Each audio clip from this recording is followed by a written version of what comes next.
Titans win a big one, 22-16. Does anyone think that was a lateral? Is there anyone here who doesn't think that ball is forward? No way. It's a lateral. It's a lateral. Illegal play. Poor special team coach got fired from the Bills, I think. All right, so the Kansas City Chiefs, the rich get richer as there's Rashee Rice warming up, getting set to play today, returning from a 6-game suspension. The football part of this story is significant. Randy, what does he bring to an offense that is already starting to click? Man, to see what Patrick Mahomes has been doing with his offense, and now you're getting this man back. I see big numbers for Travis Kelce going forward, man. I can't wait to see him back in this offense. Meanwhile, Carson Wentz getting set to play a fascinating game for him at home against the Eagles. And the Eagles, of course, Saquon Barkley need to get that running game going. There's Saquon for the Eagles. What can they do today in Minnesota? And speaking of the Eagles, Adam Schefter has some significant and interesting breaking news for us this morning, gentlemen. Schefter, what can you tell us? Well, how about this, Greeny? Last week we saw Zadarius Smith come out of retirement for the Philadelphia, or at least essentially retire from the Eagles. Now, Brandon Graham, the longest tenured player in Eagles franchise history, is considering coming out of retirement. There have been discussions with the team, and if the two sides can work out a contract, which shouldn't be that hard to do, Brandon Graham will wind up rejoining the Eagles this week. So a lot of people wondering what the Eagles would do at the trade deadline. Could they get another pass rusher? They may have a pass rusher in their city. It may be somebody that they're quite familiar with. Brandon Graham looks like he soon could be headed back to the Philadelphia Eagles, Greeny. And Teddy, the first thing I thought of when I see that, and obviously he was with us last year for edition of Countdown, great guy, terrific longtime player, but leadership, right? We talked about that team kind of splintering or potentially splintering. That's where he may come in. Hopefully BG's been working out. You know, first of all, because I'm telling you, you're retired, and sometimes you think you're done. But I mean, if they made the call because of some of, you heard Darlington talking about chemistry and drama. Right. That's one of the core four. Yes. Remember the core four they talked about in terms of leadership. Bring him back. Maybe he can quell some of this drama and all this chemistry problems. They can use him on the field too. They need help on the edge. They desperately miss Josh Sweat. Right, Nolan Smith Jr. is out. Like the edge players are not the same as they were a year ago. Man, as good as BG has been for that organization, he took some time off. I'm just anxious to see him. And yes, we are fans of him here. I just want to know what it's going to look like if he does come back. That's all. Man, oh man. I tell you what, though, you're right. Alex, to your point, they don't have the depth that they have. And it shows when in the fourth quarter of games. We'll find out today. If you're bringing somebody back now that's retired to try to help your chemistry problems, it's bigger problems. You got problems, okay, then you got major problems if they need this help. Well, he is a former and perhaps future Eagle. Here's another former Eagle getting set to take on his old team. Dina Smith and Jay Harris, and Eagles fans haven't chanted "Fly, Eagles, fly" in the last 2 weeks. In reality, they've been grounded. They rank near the bottom of the league in rushing, passing, and third down conversion rate. And they've been outgained in all 6 of their games this season, tied for the longest streak ever by a defending Super Bowl champion. Jeff Darlington is first on the field at US Bank Stadium, and he joins us now live. Jeff, it has been 10 days since the Eagles lost to the Giants in Week 6.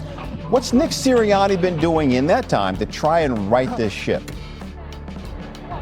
Playing a little pickleball, binge watching Black Rabbit on, just other little things. He's just enjoying himself these 10 days. No, he is trying to figure things out. Nick Sirianni making very clear he understands the plight of this offense right now. He realizes that they've got to try to get this thing figured out. He knows they're 4-2. Everything is still ahead of them.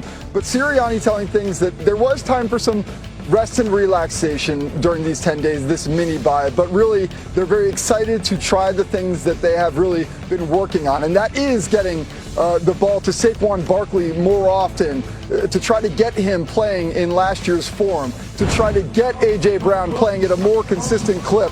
They know that he's getting the targets, but maybe not as consistently as needed. But I would anticipate in this game more of Saquon Barkley. They know that that was their bread and butter a season ago, and it feels like they've gotten away from it a little bit this season. But by all means, Nick Sirianni and the Eagles realize they're 4-2, but if they're going to defend this title, they need to find a way to win this game, and they need to get this offense back on track. All right, Jeff, thank you much. We're going to see you back in a bit for more on Carson Wentz getting the start for the Vikings against his former team. Amina? All right, counting down to kick off with more on this matchup ahead of NFL Countdown. Alex Smith joins us right now. And Alex, we know that this Eagles offense has been struggling to find their identity. What adjustments do you want to see them make on offense?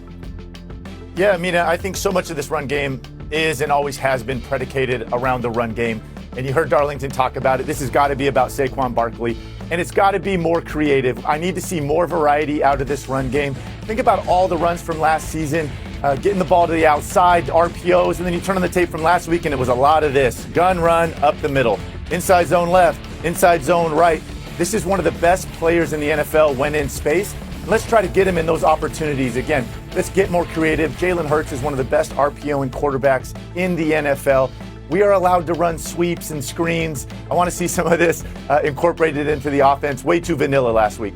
Yeah, Saquon Barkley has one fourth quarter carry over the last 2 games for no yards, something you don't see very often. All right, Alex, we were going to ask you for some X factors in today's game, but then we said, let's go ahead and call it the Al X factors and focus on your 3 former teams, beginning with the Chiefs. What's the Al X factor for KC?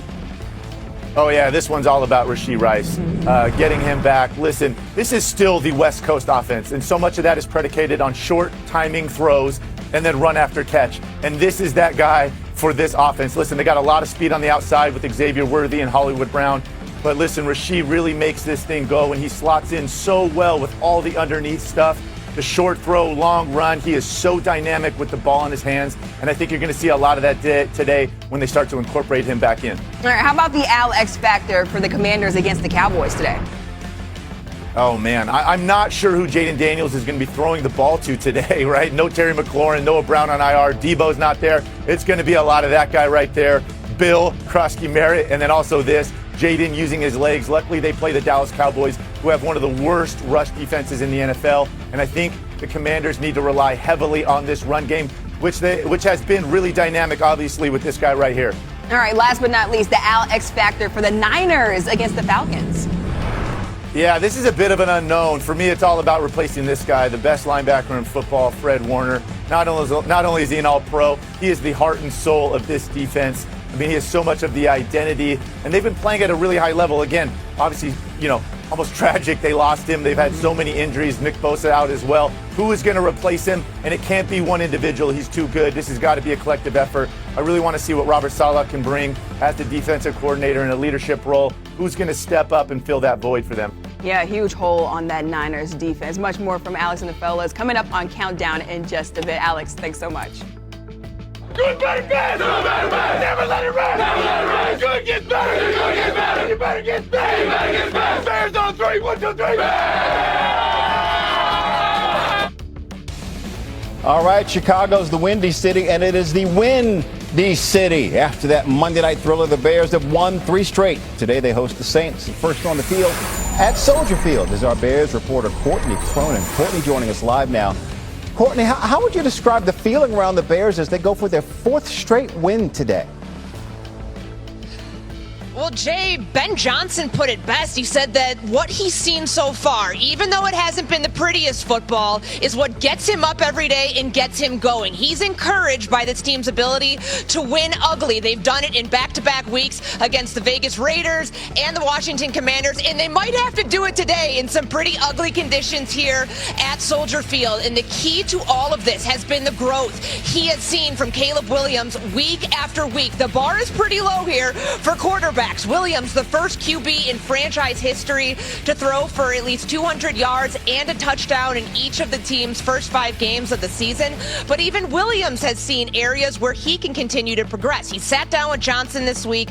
They went through the first 5 games, and he noticed he isn't hitting receivers as accurately on the run as he had done at previous stages of his career. That's his bread and butter. Get outside of structure and create. There was a throw that he said he really wanted back at the end of that Commanders game in the first half, where he should have thrown it to Luther Burden. He ends up taking a hit, should have gone out of bounds, but he said his footwork has been off just a little bit. So if he can get that clicking, that's where Williams says you get the second play, the play that might look dead, but you get an explosive gain out of it. That is a step for the Bears in making the next jump in the offense, and they're going to have to do it in some pretty windy and rainy conditions today.